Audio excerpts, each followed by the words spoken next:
sim jonga germen rutra bahu trai don jing isne papen him gerha na po ka jing jaliu nga la pertasya utrai trai dos na isne jing perdaga jonga Benshaya lagi shoshanga atrai snapyanga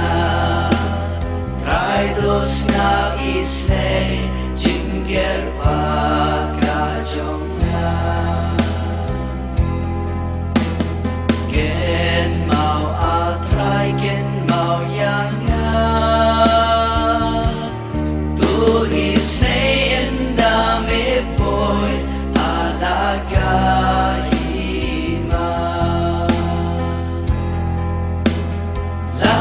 Mikhen mo atray manu pandang ya ngas nusyan henre bahami don jimma mensinjung agangen kaya shanya utray ngara shanya skem agak tin kajong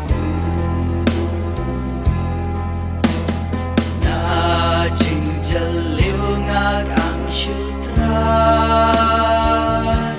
Sngap atray asna isne Jing bertajong na Mensinjung ngag atrang ka apgermen Ya utray Gunung apira